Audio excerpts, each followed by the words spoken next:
la ciudad de la mano del rey de Asiria, y ampararé esta ciudad por amor a mí mismo y por amor a David, mi siervo. Gracias, Señor, por esta palabra.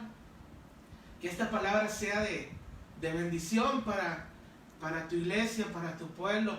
Que sea bendición para aquel que le está escuchando en estos momentos o que la pueda escuchar el día de mañana. Quita todo aquello que estorbe, toda aquella distracción, todo aquello que nos pueda alejar de la bendición de tu palabra, Señor. Pon en mis labios palabra que solo venga de ti, Señor. En el nombre de tu Hijo amado Jesús damos toda honra y toda gloria. Amén, amén y amén. Esta historia, hermano, nos deja mucha enseñanza a nosotros los cristianos. El cómo actuar cuando uno recibe una noticia fuerte, una noticia de muerte. Ahorita, como sabemos, hay mucha enfermedad, mucho contagio. Te entra el miedo, como carne que somos, débiles que somos. Estás contagiado, eres positivo. ¡Pum!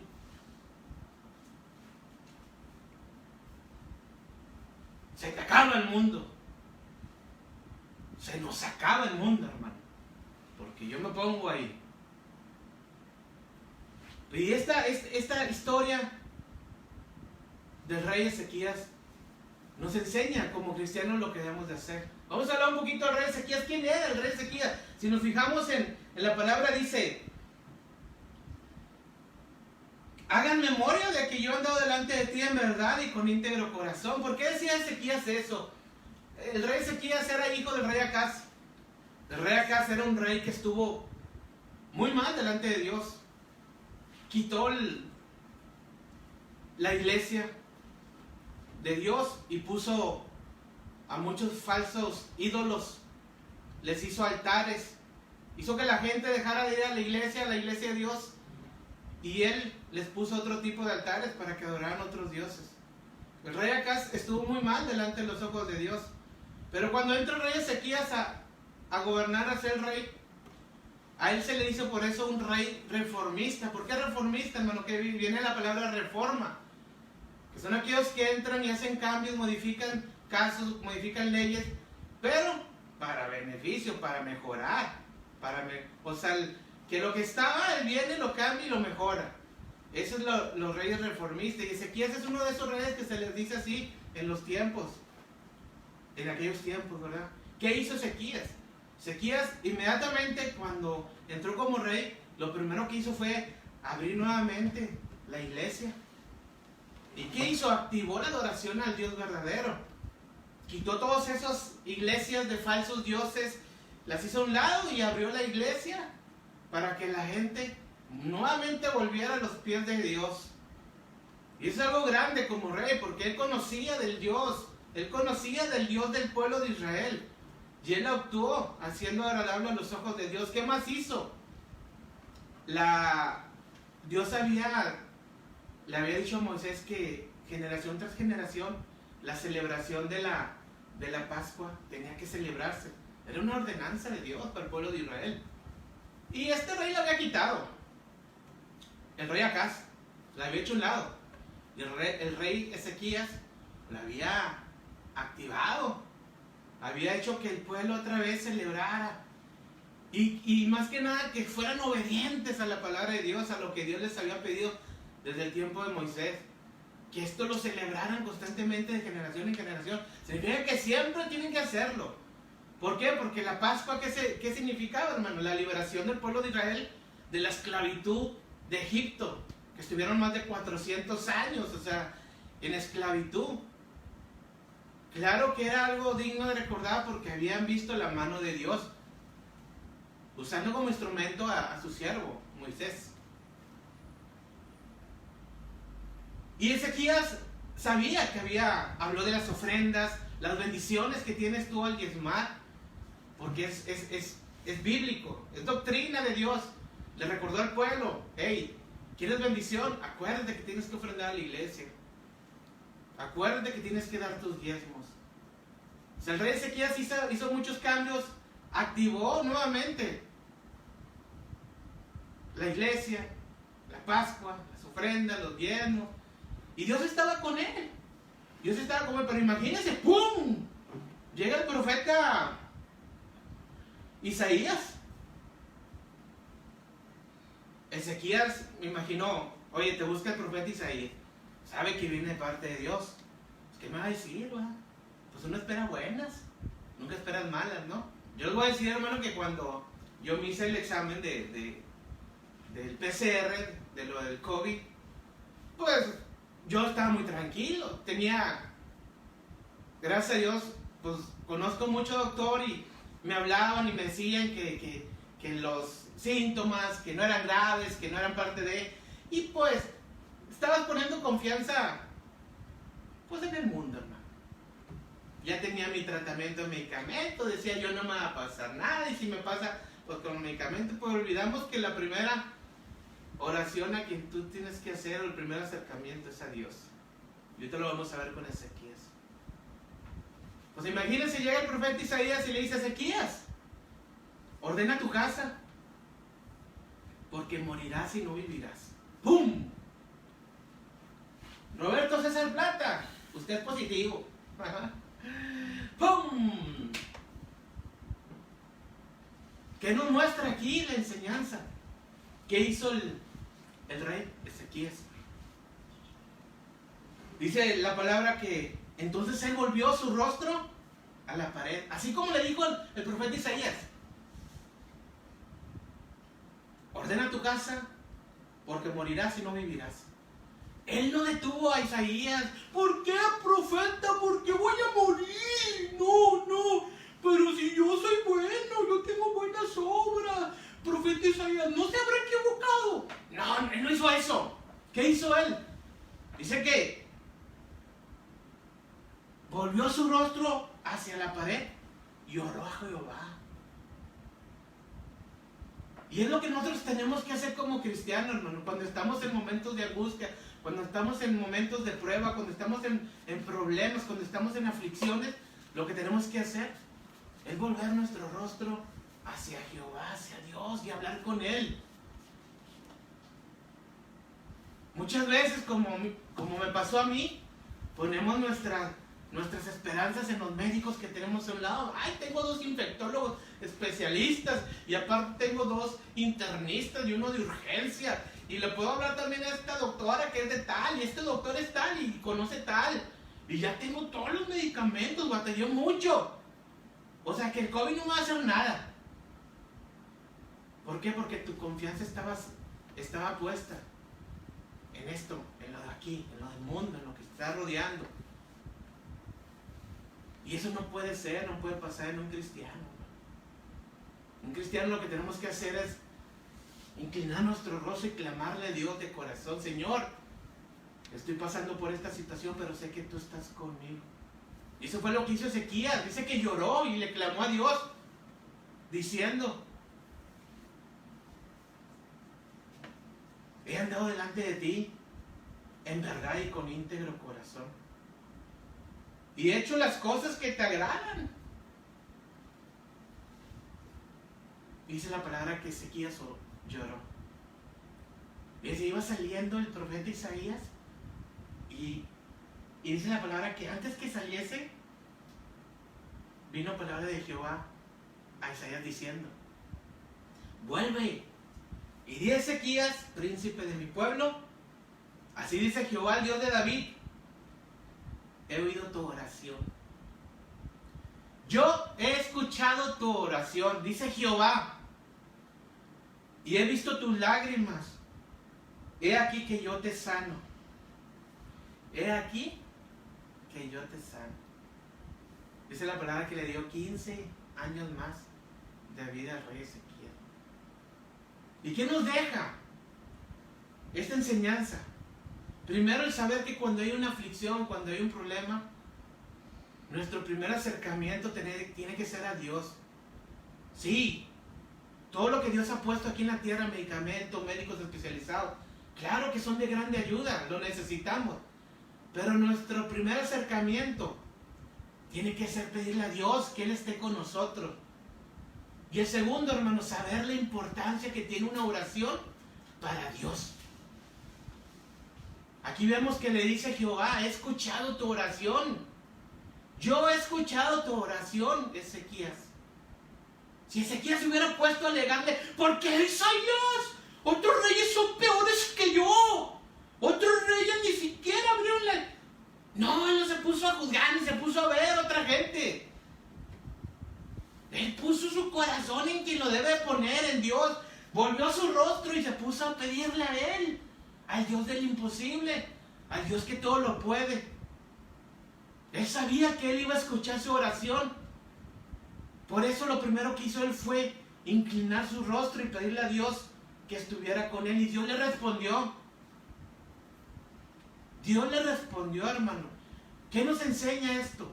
Comprender que una oración para Dios es de gran importancia. Comprender que la oración como cristiano es nuestro medio de hablar con Dios. Decía un ejemplo que ponían, todos tenemos celular y el celular para que nos sirva, pues necesita cargarse la batería. ¿Y dónde se carga? Por medio de un cable a la corriente de electricidad. Dice, la corriente es ese Dios. El cable que va a conectar a ti, que te va a conectar a ti, es la oración. Tú eres el celular, el cable es la oración y la corriente es Dios, y Dios te va a llenar por medio de ese cable, por medio de la oración, a tu persona. ¿Y qué trae la oración a tu vida? Paz. Dicen en Gálatas 5:16, 5:13. Si estás en aflicción, ¿qué te dice? ¿Qué hagas? Haz oración. O te dice, si estás en aflicción, llora y enójate, reclámale a Dios, dile por qué, quéjate, porque tú tocas el sábado en la iglesia. Quéjate con Dios. No, hermano, tenemos ese error, tenemos ese problema. Podemos conocer la palabra y en el momento de la prueba, ¡pum!, se te olvida todo. ¿Por qué, Señor? Yo le estuve así reclamando 5 días. ¿Pero por qué? ¿No quieres que lo haga? Lo estoy haciendo mal. No es ahí donde debo estar. ¿Cuál es tu motivo? ¿Por qué me estás tratando así?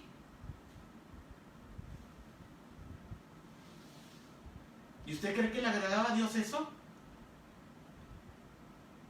Él buscaba otro tipo de comunión, él buscaba otro tipo de oración, no una oración de derrota. Que tengas presente lo que representa una oración para Dios, que tengas presente que Dios es un Dios que escucha, que está atento. Dice, sus ojos están atentos a la oración del justo y sus oídos están atentos a la oración de los hijos de Dios. Ay, dice Caín que nomás a los hijos que son justos. Yo no soy justo. Claro que eres justo. El sacrificio que hizo Jesús en la cruz, el derramamiento de sangre que tuvo, el sacrificio de amor que tuvo Dios al enviar a su Hijo, eso nos justifica delante de Él. Jesús nos toma. A ver, Él cree en ti, cree en tu palabra, cree que tú le puedes salvar y tiene una esperanza de una vida eterna. Yo lo justifico delante de ti. Así como la sangre de Cristo te puede hacer expiación de pecado y redimir de los pecados. Y puede hacer muchas cosas. Una de ellas es justificarte delante de Dios. Y dice la palabra que como hijo justo, Dios va a escuchar tu oración.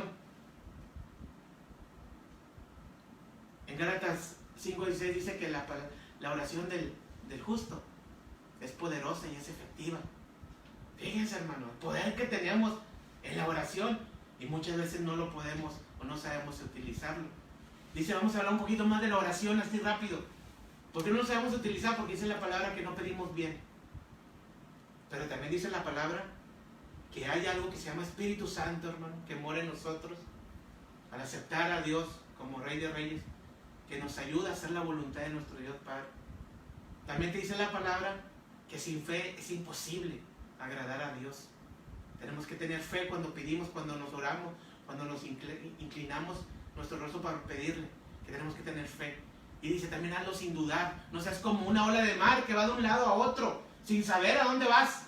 No, que seas firme, que lo hagas con una firmeza, una convicción de que Dios te está escuchando. Cuando entendemos el poder que tenemos en la oración, podemos hablar más de la oración. La oración, hermano, tenemos ahí una forma que Dios nos puso en la Biblia y los ejemplos que nos da. tenemos que empezar con una adoración para Él. Señor, gracias porque eres bueno en misericordia y tu gracia nos llena todos los días, porque sé que eres omnipresente. Tenemos que adorarle. Después tenemos que darle gracias, agradecimiento, gracias por un día más que nos das, porque cuando estamos enfermos, hermano, valoramos ver el sol, salir un poquito a tomar el aire.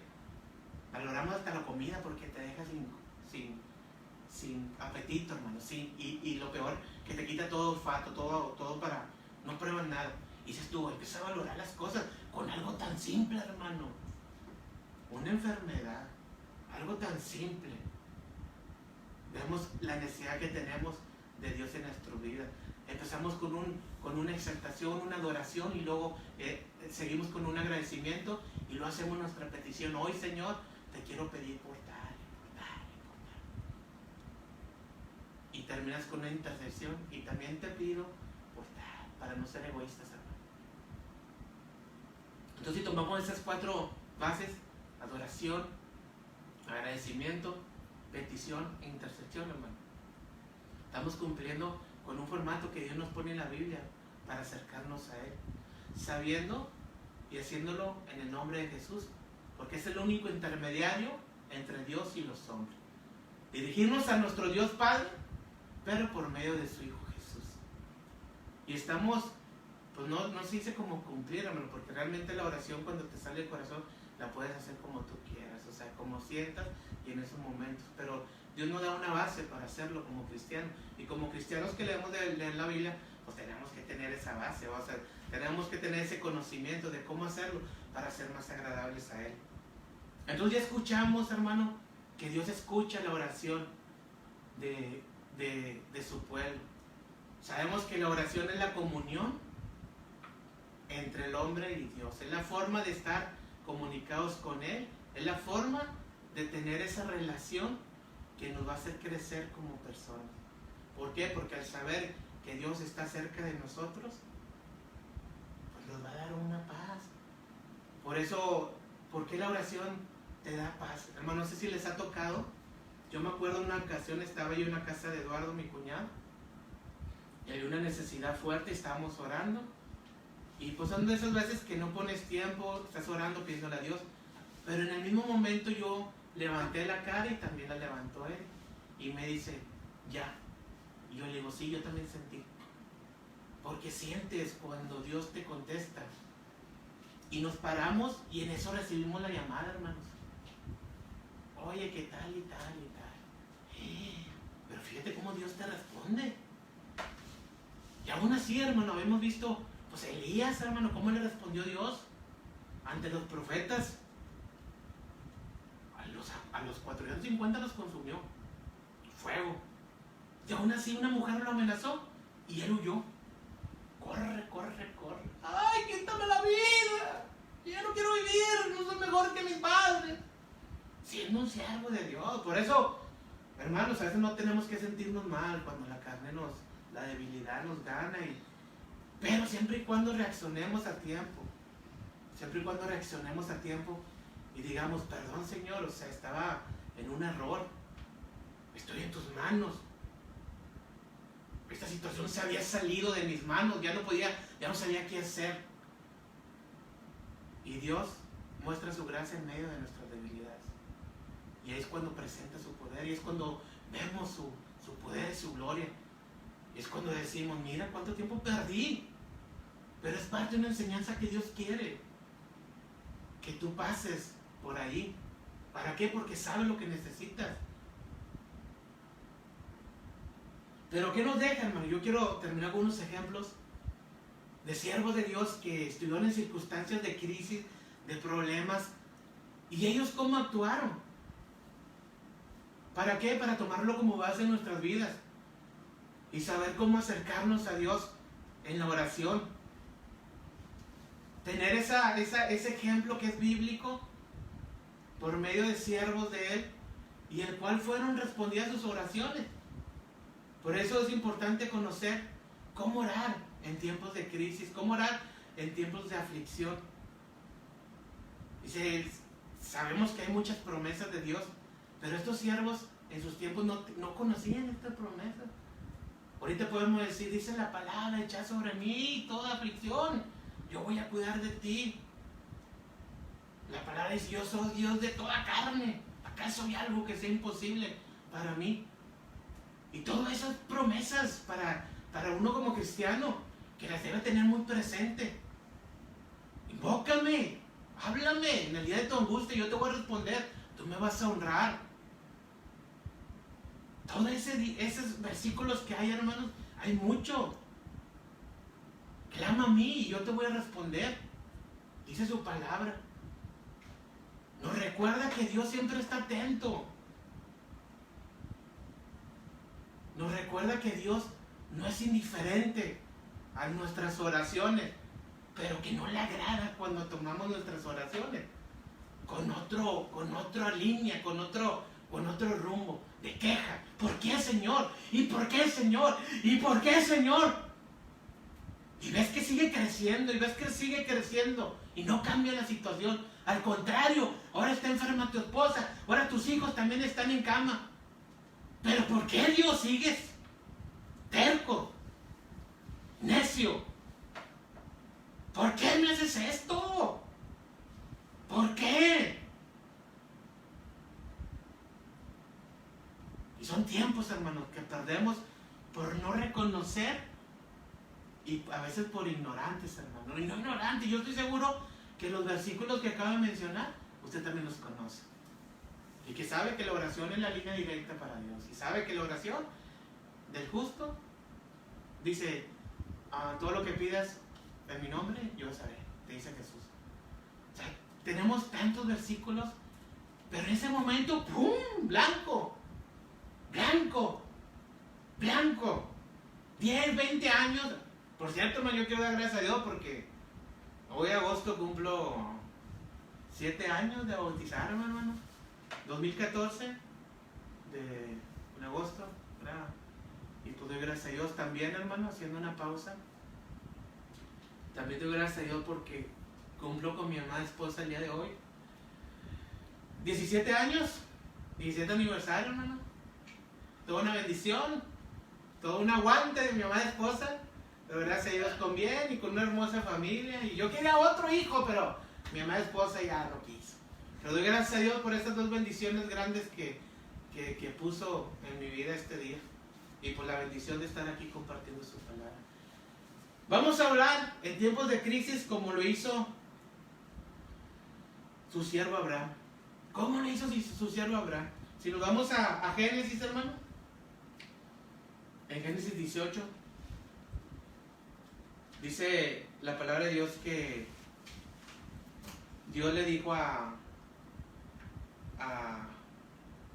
Moisés que iba a destruir la ciudad de Sodoma y Gomorra. Pues Abraham vivía, diga Moisés, hermano, Abraham vivía en la tierra de Canaán, en la ciudad de Canaán. Pues dice, voy a destruir otra ciudad. Pues Abraham a lo mejor le podría decir, no, pues está bien, Dios, se portaron mal, ¿no? Pues sí, han de tener mucho pecado. Si no, él clamó a Dios. ¿Por qué, hermano? Porque en esa tierra vivía un sobrino de él. Pero él no fue egoísta, hermano, en pensar nomás en él, en su familia. Por eso la oración de Abraham fue una oración sin egoísmo y de corazón. Nosotros cuando tenemos crisis, que nos enteramos de otras ciudades, por ejemplo Estados Unidos, decimos, no, pues se lo merece. Porque es una ciudad llena de pecado y falsos profetas y se merecen ese pecado, esas consecuencias que están teniendo. Podemos pensar muchas veces así, pero Abraham no lo hizo. Abraham habló con Dios y le dijo, ¿por qué van a pagar los justos por los impíos? Y si hay en esa ciudad 50 justos. Y fíjense la respuesta de Jesús, le dijo, entonces respondió Jehová, si hallar en Sodoma 50 justos dentro de la ciudad, perdonaré a todo este lugar por amor a ellos, por amor a esos 50 justos. Fíjense, hermano, o sea, Dios ya había tenido, Dios sabía que no había ni un justo, pero el ver el corazón de Abraham, de clamarle y pedirle por esa ciudad, Señor, Hay gente que creyó en ti. Hay gente que te ama. ¿Cómo los vas a matar por culpa de aquellos impíos pecadores? Tú eres un Dios justo, le decía Abraham a Jehová. Lo estaba haciendo de todo corazón. Quería que Dios tenga misericordia de esa ciudad. Y Dios vio el corazón de Abraham y le dijo, si hay ahí, no la destruiré por amor a ellos. Pero no había, hermano. Pero la enseñanza que nos deja en cómo orar, cuando recibes una noticia pero que no te compete a tu familia, de un hermano, de alguien de otro estado, otra ciudad, pues tenemos que hacerlo de corazón. Yo siempre voy a recordar que la hermana Estela ora como si fuera tu familia, cuando ores por otra persona. Porque a tu familia sí oras y clamas, pero ay, también te pido por aquel joven que tiene problemas. No. Dios quiere que le clames de una manera, que intercedas de una misma manera tu oración, como si fuera alguien tuyo. Fíjate cómo Dios escuchó la oración de Abraham, porque la hizo sin egoísmo y la hizo de corazón. Muchas veces nos enteramos, aquel hermano anda en problema. Ay, es que andaba en pecado. Yo supe por ahí que ese señor andaba en pecado. Y en el pecado trae consecuencias. Hasta dicen, cita bíblica, ya ven David siendo un rey. Tuvo consecuencias. No, espérate, nosotros como cristianos no podemos responder así. Fíjense, en Lucas capítulo 9, versículos 50-52, dice un caso que Jesús iba con sus discípulos, iban a entrar a la ciudad de Samaria. Pero como había problema entre los de Samaria y los de Jerusalén, al verlos vestidos como gente de Jerusalén, no les permitieron entrar. ¿Y saben qué hizo Juan y Jacob? Señor, ¿y si clamamos para que caiga fuego, como lo hizo Elías, y los consuma? Imagínense a Jesús. Pues, ¿qué quieren ustedes? No, pero así no les contestó Jesús. Jesús volteó y le dijo, pues yo no he venido a este mundo a quitar vida, yo he venido a salvarlas. Fíjense que una respuesta. Yo no he venido a perder vidas, yo he venido a salvarlas. Y nosotros como cristianos, hermanos, tenemos esa obligación de las enseñanzas que Jesús nos da, llevarlas en nuestras vidas. Sabemos que alguien está enfermo, hagamos una oración de corazón. A veces nomás marcamos para saber cómo está y le marcas a la otra, fíjate que también enfermo, ¡ay! Y también me va a dar a mí. Ay, no, fíjate que dice que ay, ya no come. Pero, o sea, ¿dónde te dice la Biblia que tomes ese caso, esa forma de actuar? Fíjense este caso tan bonito. Mandamos fuego para que los consuman. ¿Qué tienes? ¿Qué vas a estar tú juzgando, queriendo tomar tú otro tipo de... Eso de juzgar nomás le corresponde a Dios. Nosotros sí podemos como hermanos, y en base a la Biblia, poder acercarnos a un hermano y decirle un consejo bíblico. Pero juzgar no nos compete. Dice la Biblia que cuando apuntas con un dedo, 5 están contra ti ya. 3. Por eso no podemos tomar este tipo de acciones, hermano. Y ahorita que hay tanta necesidad, no solamente en tu familia, no solamente con tus vecinos ni en tu colonia, no solamente en tu trabajo. Esto es estatal, federal y de país y del mundo. Es una enfermedad, es un contagio que está afectando a mucha gente, que hay demasiada gente. En nuestras oraciones, hermanos, siempre acordémonos que Dios nos pide que no seamos egoístas y que hagamos oraciones de corazón por gente que no conocemos. Nosotros no le conocemos, pero Dios sí les conoce. Y la intercesión de un justo, hermano, puede mucho, dice la palabra. La oración de un hijo justo, de un hijo de Dios, puede mucho. Porque si lo haces como lo hizo Abraham, y Dios ve tu corazón, tu sinceridad y el amor que estás teniendo para tu prójimo, Dios va a actuar y te va a responder. ¿Cómo debemos orar en momento de crisis? Como lo hizo Josué.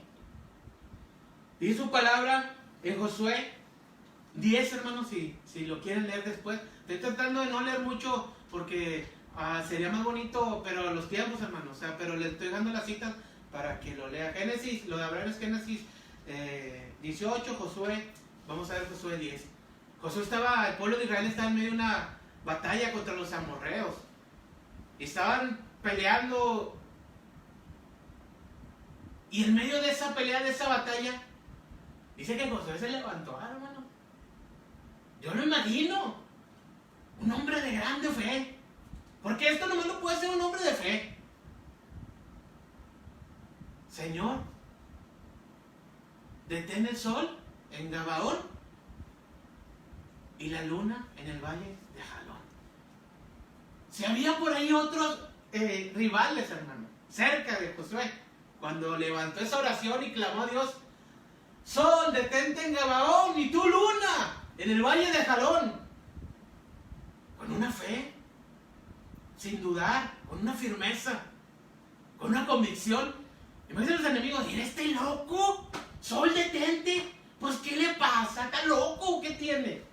No, no está loco, está lleno de fe. Y sabe que para Dios no hay nada imposible. ¿Y saben qué pasó? Por amor al pueblo de Israel, Dios respaldó la oración de Josué.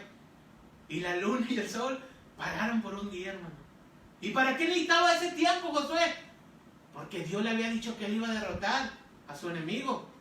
Pero eran demasiados y necesito más tiempo, que no se vaya el sol, dame más tiempo para destruir a todos. Y Dios se lo cumplió, hermano. Y en esos momentos que hay batalla de enfermedad, que hay batalla de desempleo, hay necesidades en la casa, a veces tenemos que pararnos en la casa, hermano, y decirle: Señor, yo sé que tú estás conmigo. Y vas a echar fuera toda enfermedad, vas a echar fuera toda necesidad, vas a suplir cada una de nuestras necesidades, Señor, porque confiamos en ti. Tenemos un Dios poderoso, que para ti nada es imposible. Como le dijiste a tu siervo Abraham: ¿crees que hay algo difícil para mí?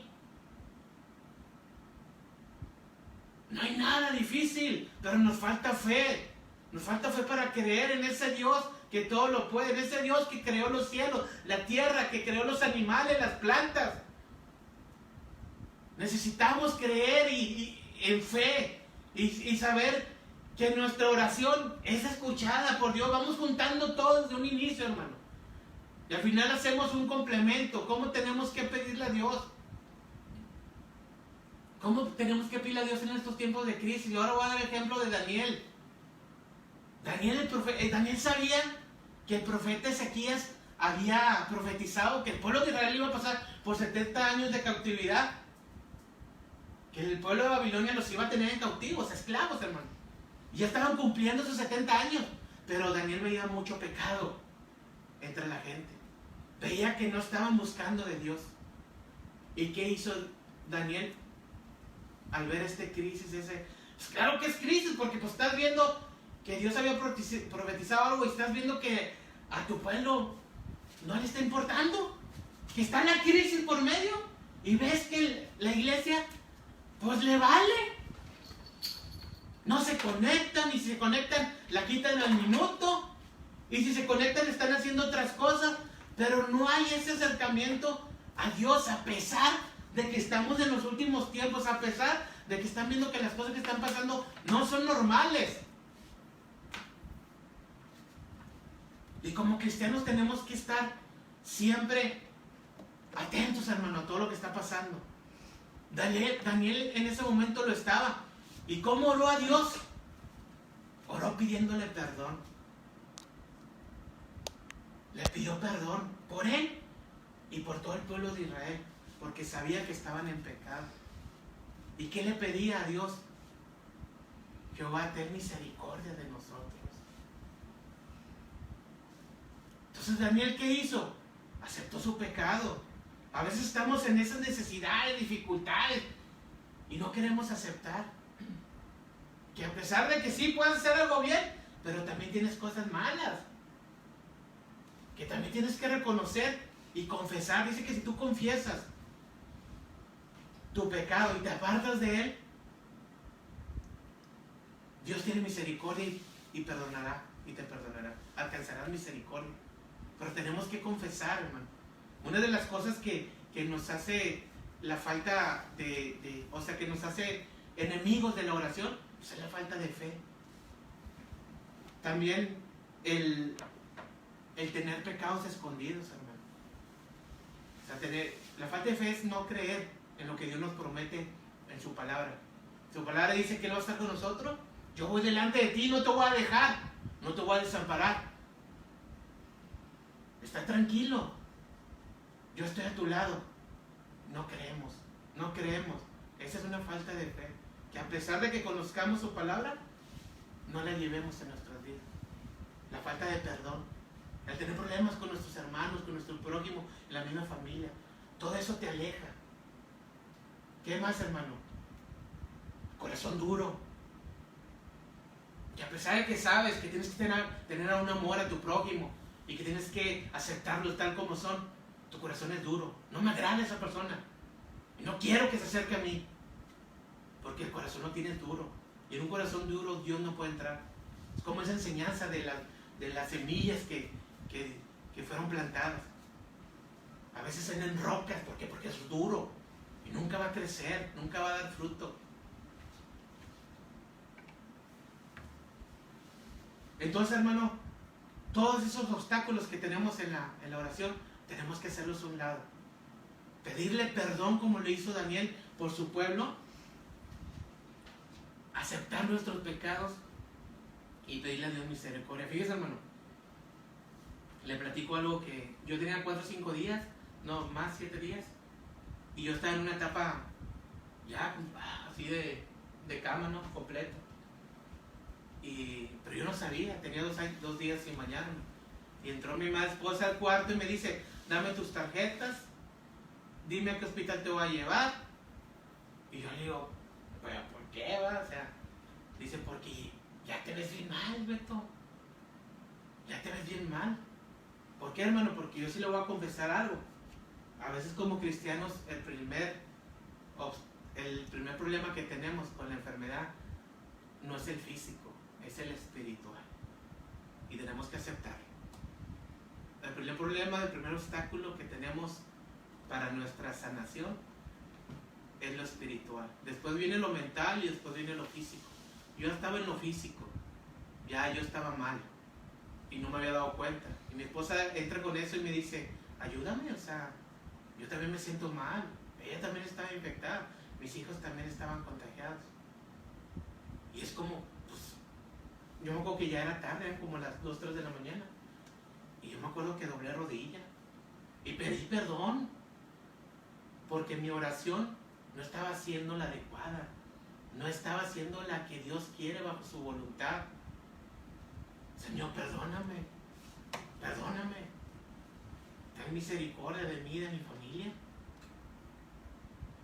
Ya no puedo, estoy en tus manos. Esa misma madrugada me metí a bañar, hermano, y luego me eché un chocomil. Aunque ustedes dices tú, un chocomil, cosas que dices tú, no puede ser. Y empecé a cambiar. A los otros días mis hijos me pidieron hamburguesas. Dije, ya estos gordos ya están bien. Si me pidieron hamburguesas ya están bien. Gracias a Dios. Mi esposa también estaba ya muy bien, gracias a Dios. Y yo nomás duré ya como otros 2 días o 3, pero controlable, hermano. Controlable. Ya yo tenía una paz, una tranquilidad, porque yo sabía, había entendido que necesitaba hacer la voluntad de Dios y no la mía. Mis aptitudes, mis capacidades, las obras que yo tenía de nada servían, de nada en ese momento. Necesitaba ver la mano de Dios en mi vida, reflejada, saber que Él iba a extender su mano y me iba a sanar, que Él iba a quitar toda enfermedad. Pero yo estaba poniendo mi esperanza en otras cosas.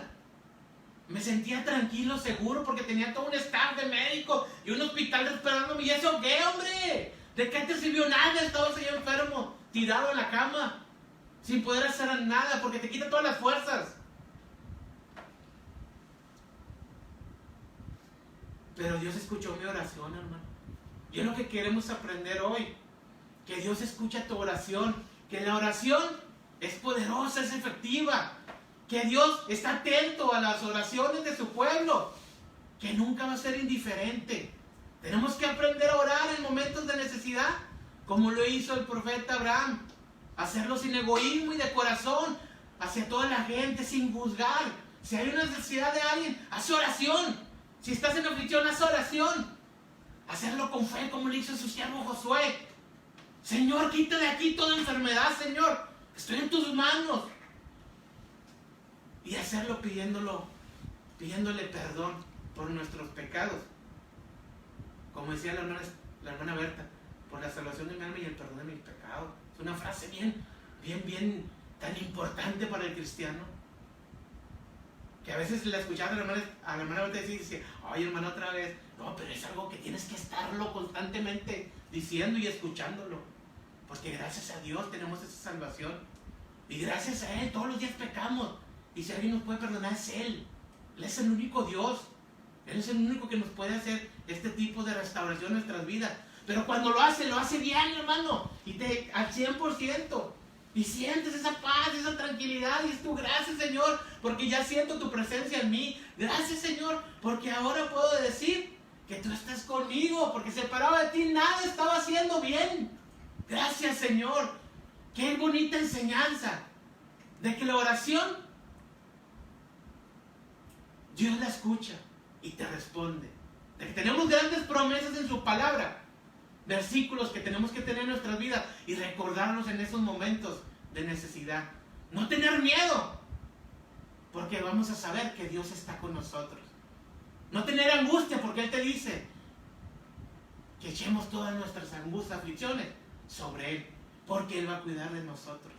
Entonces todo esto cuando lo tomamos y agarramos todo un completo, hermano, no, es una bendición tan grande, una bendición grandísima. Porque fíjense, hermano, cuando estás tú en una oración, tenemos los tres tipos de personas que existen en Dios. Le estamos pidiendo al Padre por medio de su Hijo, y el Espíritu Santo está con nosotros pidiendo que pidamos bien de acuerdo a su voluntad.